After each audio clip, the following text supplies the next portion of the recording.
Hola chicos, hi class, this is Señorita Mavity. I am recording this from my parents' house because they have better Wi-Fi, so that's where I am. And this is the read aloud for the article that my 8B Connection Spanish class will be reading on Tuesday, February 23rd. You can follow along with the document on your own computer. I'll have the words in Spanish, but I'll read it out in English for you. After you've read/listened to this article, you'll be filling out the comprehension check Google form that is linked to on page 2 of your notes. So here we go. Afro-Latinos, a short history. People of African descent are very important to the history of Latin America, but there are many people that don't know their history. It is a complex history.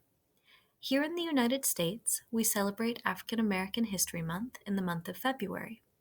But it is also important that we celebrate the contributions of people of African descent to the history and culture of Latin America, because there are many Afro-Latinos who live in the United States. Who are Afro-Latinos? Afro-Latinos are people from Latin America who have African ascendants or descendants. Today, there are more than 1,000 or 100,000 Afro-Latinos in Latin America. 90,000 of them live in Brazil, where Portuguese, not Spanish, is spoken. The history of Afro-Latinos started on the west coast of Africa more than 500 years ago. The slavery of Afro-Latinos started in Africa between some groups of Africans. Some of these really powerful tribal groups used their power to enslave other groups with less power. To earn more power, more money, and more land, the stronger groups sold these enslaved people to Europeans. The majority of the slaves were men between the ages of 15 and 45. These men were young and strong. Many of the enslaved men were taken to Cuba. With the best of the working population taken from Africa to Latin America, only the women Sorry, that was my phone. Only the women, the children, and the older people were left behind to work in Africa. The impact of this caused the end of the Oyo Empire, which up until then had been very powerful on the west coast of Africa. During a period of 400 years, it is estimated that approximately 7 million slaves from Africa were taken to South America. 5 million of these were taken to Brazil. Another 4 million of them were taken to the Western Indies, the Antilles, and the Caribbean, and 3,000 were taken to Central America. 5,000 of them were also taken to the United States.